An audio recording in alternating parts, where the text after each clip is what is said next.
Halo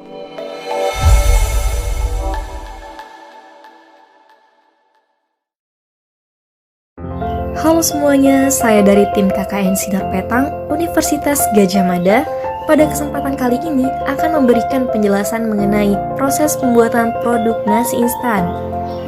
Sebelumnya ada yang tahu nggak sih sebenarnya apa nasi instan ini? Untuk tahu info lebih lanjut, tonton video ini sampai selesai ya.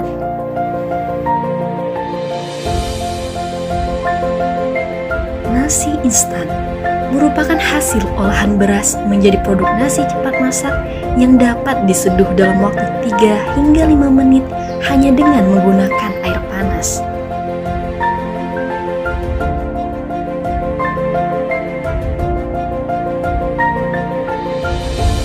Adapun yang menjadi karakteristik dari nasi instan antara lain yaitu terdiri dari: pertama, nasi instan memiliki karakter yang lebih cepat matang.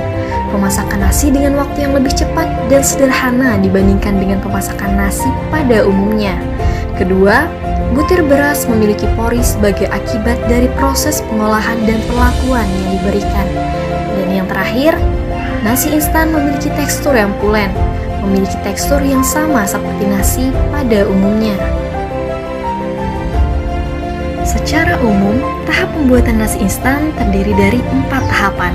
Yang pertama perendaman, yang kedua adalah pencucian, yang ketiga pemasakan, dan yang terakhir adalah pengeringan. Selanjutnya, untuk peralatan yang digunakan dalam pembuatan nasi instan antara lain yaitu wadah plastik yang digunakan untuk mewadahi beras, kemudian timer yang digunakan untuk menghitung waktu dalam setiap proses, kemudian alat pengukus yang akan digunakan dalam proses pemasakan, dan yang terakhir adalah oven yang digunakan untuk proses pengeringan. Adapun untuk bahan yang digunakan hanyalah beras dan air. Sederhana bukan? Langkah pertama yang harus dilakukan adalah penyiapan alat dan bahan yang terdiri dari wadah plastik, beras, dan air. Beras yang telah disiapkan kemudian dituang ke dalam wadah, dan setelah itu dilanjutkan dengan penuangan air pada wadah beras. Untuk proses perendaman ini dilakukan dalam waktu kurang lebih 4 jam. Dan adapun tujuan dari proses perendaman ini yaitu pertama, agar kadar air dalam beras menjadi lebih tinggi sehingga memudahkan proses gelatinisasi dan mempercepat waktu pemasakan. Tujuan lain dari proses perendaman yaitu untuk mendapatkan struktur fisik beras menjadi lebih poros.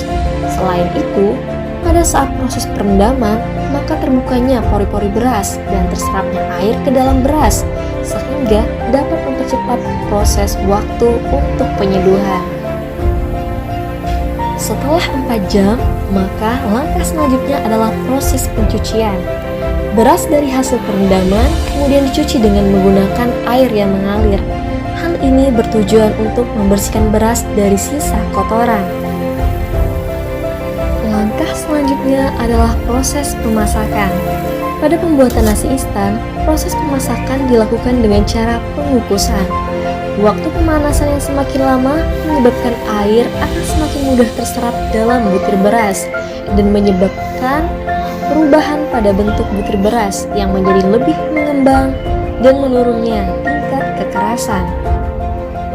Tujuan utama dari proses pemasakan yaitu yang pertama, menginisiasi proses gelatinisasi pati pada butir beras. Kedua, dengan adanya suhu panas, maka hal ini dapat menurunkan kadar amilosa, sehingga tekstur pada butir beras semakin menjadi lunak. Dan hal ini pun dapat memicu untuk mempercepat kematangan nasi pada saat proses penyeduhan, sehingga akan lebih cepat untuk dikonsumsi. Tahap terakhir adalah proses dehidrasi atau pengeringan. Pengeringan dilakukan dengan menggunakan alat bantu oven. Tujuan dari proses pengeringan adalah untuk menurunkan kadar air pada beras. Sekaligus, hal ini juga berguna untuk memperpanjang umur simpan beras sebelum digunakan. Selain itu, pengeringan juga berfungsi untuk memperkokoh granula butir beras agar teksturnya tidak mudah rapuh. Setelah proses pengeringan, maka beras dari oven dapat dipindahkan ke dalam suatu wadah. Hal ini bertujuan untuk mendinginkan beras. Nah, pada saat ini kita telah berhasil membuat nasi instan. Untuk mengkonsumsi produk nasi instan, maka dapat dilakukan dengan cara proses penyeduhan hanya dengan menggunakan air panas. Air panas yang telah disiapkan kemudian dituang ke dalam wadah, dan kita pun hanya tinggal menunggu beberapa menit hingga nasi menjadi matang dan siap untuk dikonsumsi.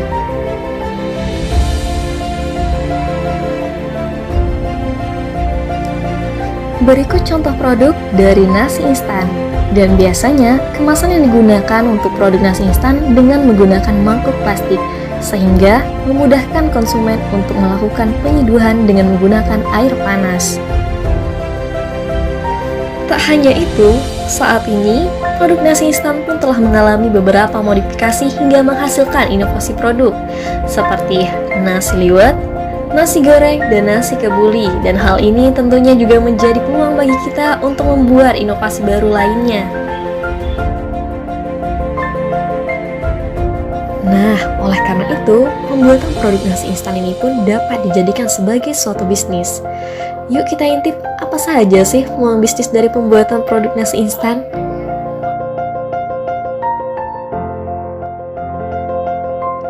Peluangnya yang pertama, di era modern seperti saat ini tidak dapat dipungkiri bahwasanya konsumen sangat menyukai sesuatu yang berbau praktis, dan pembuatan produk nasi instan ini pun tentunya dapat menarik minat beli konsumen. Kemudian yang kedua, di era serba instan dengan mobilitas yang tinggi sekarang ini, nasi instan dapat menjadi solusi. Dengan sifatnya yang praktis, nasi ini pun dapat dikonsumsi di mana dan kapan pun berada.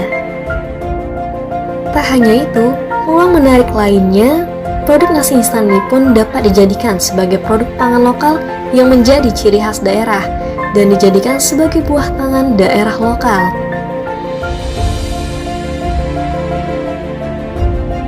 Peluang keempat, dengan karakteristik nasi instan yang memiliki umur simpan cukup panjang, dan hal ini pun berpotensi agar produk tersebut dapat dipasarkan secara lebih luas dan dapat dipasarkan melalui media online tentunya. Dan peluang menarik lainnya adalah seperti yang kita ketahui, pembuatan produk nasi instan di negara Indonesia sendiri terbilang terbatas. Dan hal ini tentunya menjadi suatu peluang bagi kita untuk membuat produk nasi instan dan memasarkannya secara lebih luas. Dan peluang yang terakhir adalah adanya keuntungan penjualan. Produk nasi instan sendiri pun dapat dijual dengan mematok harga lebih tinggi pada produk umumnya. Dan hal ini pun tentunya dapat menjadi suatu peluang kita untuk memperoleh keuntungan yang lebih optimal. Nah, dengan adanya peluang yang telah disebutkan sebelumnya, tentunya menarik bukan? Yuk, coba membuat produk nasi instan dengan memanfaatkan sumber daya yang telah tersedia, sehingga dapat menghasilkan produk yang berkualitas dan bernilai jual yang tinggi. Sekian pemaparan saya mengenai pembuatan produk nasi instan. Semoga bermanfaat ya.